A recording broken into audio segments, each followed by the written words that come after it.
All right, I hope you're having a great weekend. It's been kind of wild, and I haven't been able to catch up on everything. I'm sure you guys will understand.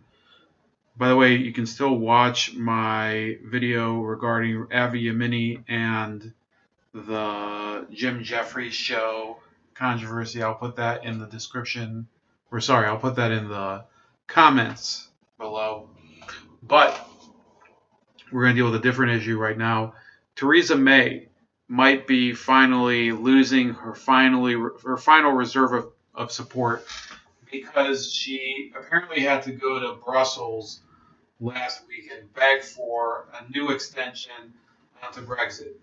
And for those of you that have been watching this or know me from some previous work I did, Facebook stuff and things like that, Brexit was one of the reasons I got into kind of blogging and putting my opinions out on the internet because it was a topic I'd followed long before that. And really, when the vote started to come up in 2016, I was saying that, yeah, I don't think that the polls are correct. I think that the British people will vote for Brexit.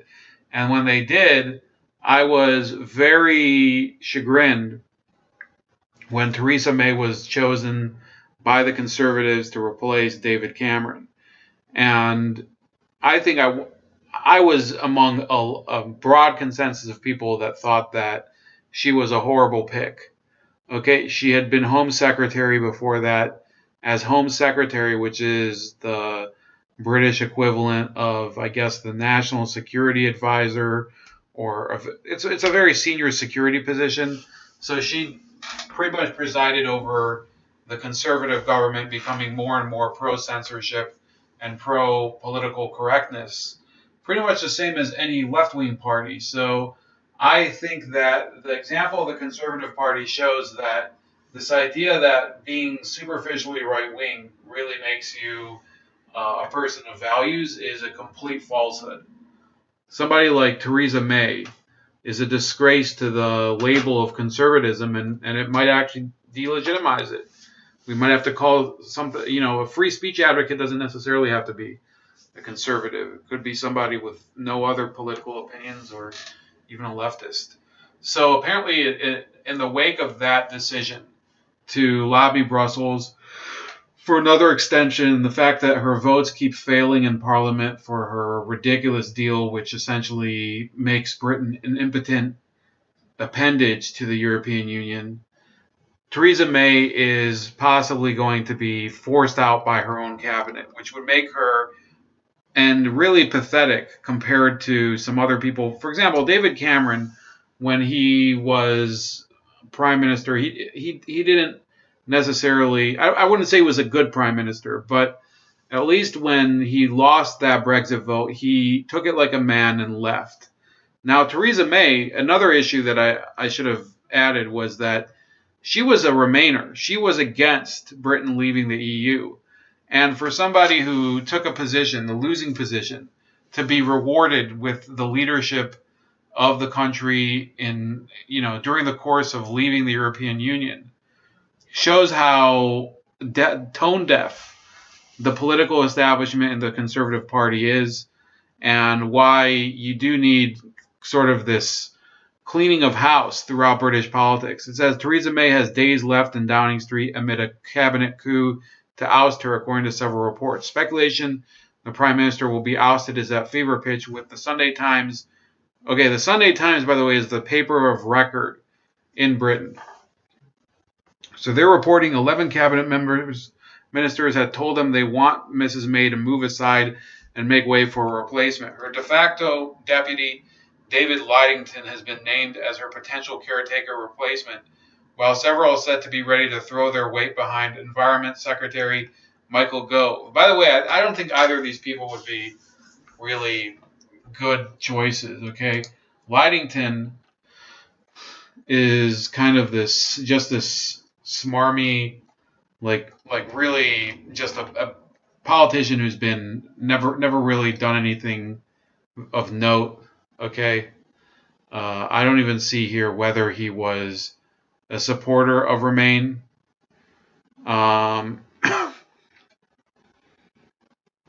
see here. Yeah, he's just a generic guy. And then you have Michael Gove, who is, he was a Brexiteer, but he's been one of the few Brexiteers that is propping up May. And once you cross a certain threshold of failure, I think people should really pull the plug on people who continue to fail and won't learn from their mistakes. And Michael Gove should have done that long ago to Theresa May. This is a person, by the way, Boris Johnson, also not a great politician, but he would have been prime minister if not for Michael Gove saying that he wasn't fit to be one. And to be honest with you, I don't see why why things would have been worse if Boris Johnson had been prime minister. I mean, he's not a terribly great leader, but he's also not Theresa May, which is infinitely better than the situation you have right now. Her former policy advisor, George Freeman, tweeted it was all over for the prime minister, adding she's done her best, but across the country you can see the anger. Everyone feels betrayed, government's gridlocked, trust in democracy collapsing. This can't go on. We need a new prime minister who can reach out and build some sort of coalition for a plan B. Former Education Secretary Nikki Morgan told the Sunday Telegraph cabinet ministers should tell her it's time to go, while backbench Brexiteer Steve Baker says potential leadership contenders should act now. Conservative backbencher Anne-Marie Trevelyan wrote, "We now need a leader who believes in our country and wants to take her on the next stage of her journey." According to BuzzFeed, the Prime Minister was told to think about leaving office by several of her whips during a meeting, but Mrs. May was unmoved, refusing to believe it would make any difference to the deal. Writing in the Sunday Telegraph, former Brexit Secretary David Davis said leaving on World Trade Organization terms, also called a no-deal Brexit, looked much better than the other options in front of us. He said if Parliament rejects that deal on offer, the Prime Minister has it in her power to deliver a WTO outcome. That is what she should do. And if some ministers resign as a result, that would be a pity, but there are always volunteers to replace every departure. Let's watch this video, because I never thought we'd need a Brexit party because, as I say, when 500 MPs voted for Article 50, I thought we'd won. Even I, after 20 years in this business, misunderstood the sheer level of deceit and dishonesty there is now amongst our career politicians in Westminster. This is now a battle of people versus the politicians. For the first time in the history of our great country, we have a parliament ignoring the will of the people. It's a betrayal. It's a total disgrace. Our country should be an independent, self-governing country, making its own laws, having its own courts, controlling its own borders. I thought I'd won. It now appears I may not have done. So if I have to come back and fight them again, I'll make you a promise. Next time, no more Mr. Nice Guy. So that's Nigel Farage. I'm not as big of a fan of Nigel Farage as I was 3 years ago. He's not backed up Tommy Robinson. He's really been kind of, he's trying to straddle the fence between, defending freedom of speech and also being amenable to the political establishment enough. So no, I think Nigel Farage. I think he's not as strong of a leader as he used to be. Although he's certainly a much better choice than the people we have, representing Britain today. Not me speaking, of course, as a foreigner. So sorry, but Nigel Farage would have been a great prime minister if he would have been able to crack through that wall of government censorship that had occurred while he was fighting to leave the European Union. It's a miracle that he was able to get this vote to happen at all and then to win it. So it also says this is something that was also happening. It comes as up to 1 million people marched through London to demand a people's vote, calling for the deal to be put to the people with the option to remain in the European Union. Pro-Brexit campaigners are continuing their march from the northeast to the capital And on Saturday, former UKIP leader Nigel Farage addressed some of the supporters.